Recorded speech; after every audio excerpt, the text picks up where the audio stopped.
The history of aromatherapy starts with China, 2000 BC. This is the earliest record we've got of any herbal medicine or any traditional medicine at all. And this went on today to develop into Chinese herbal medicine and acupuncture, both of which are still very popular and are very holistic, unlike our treatment that we get from the NHS, which tends to be quite specific to an area. The Chinese herbal medicine and the acupuncture is a very holistic way of treating the body. We also have records now of the Egyptians using aromatherapy, 3000 BC. They used plants, balsams, resins, aromatic vinegars, perfumed oils, and they used a lot of these oils for embalming and mummification. And when they discovered Tutankhamun's tomb, they found that some of the mummies were still very juicy with flesh and moisture in them. And we can see one of these mummies in the bottom picture. And the sort of oils that they would have used would have been cedar and myrrh for embalming. But they also found jars of frankincense and styrax, which is benzoin. They were found in the tombs by the archaeologists. And it's the antiseptic and antibacterial properties of the oils that have preserved the bodies. All along the Nile, there was a lot of plants growing, and this was known as the cradle of medicine because of the amount of plants that were growing along the side of the Nile. And they were found quite readily to use these balsams and resins for all sorts of different properties. So the Egyptians, 3000 BC, were using essential oils for lots of different properties. Throughout history, we can find evidence of using plants for medicinal purposes. And the Greeks, Hippocrates was 460 BC, and he wrote about the use of plants in medicine and used plants on soldiers who were treated with myrrh for their war wounds. In Persia, the Arabs had the frankincense trail, and you might have found a program on the television over the last 6 or 7 years ago that followed the frankincense trail. And Avicenna, 900 to 1037, he was the first man who accurately described 800 plants and their uses. And a lot of the information we have on medicinal plants these days have come from these very early records. Avicenna also detailed massage instructions and discovered the distillation process, which we've gone on to extract our essential oils from plants by using distillation. So these really were the fathers of aromatherapy. The Romans were a very decadent nation, or at least people who had a lot of money and a lot of power were very decadent. And they developed their Roman baths and massage, and they used oils for the baths and the massage as well. 500 years of invading other countries had given them access to all the plants and all the oils from all those different countries. In India, 1,000 years ago, historically, they were using plants and extracting oils from plants, and it was called Ayurvedic medicine. And they're still using Ayurvedic medicine today as a form of Indian head massage and balsams and all sorts of different elixirs they will make.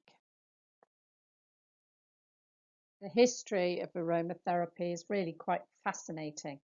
Between the 11th and the 13th century in Europe, the health benefits of plants and herbs were brought back from the Knights of the Crusades, who learned a lot about treating various ailments with medicinal plants.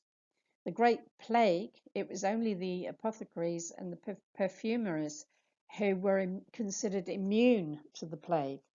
And they used to wear posies up against their nose so that they could inhale the posies, and they were said to help make them immune from catching the plague. They also put herbs and posies and bouquets on the floors, which were said to ward off any illnesses. In the 17th century, we've got records of Nicholas Culpeper. He was the first English physician to write a book about the uses of plants for medicinal purposes. Moving forward then, the 18th, 19th century, herbal medicine was not really taken too seriously and went through a period where it was considered quackery. But the father of aromatherapy is definitely Professor René Maurice Gattefossé.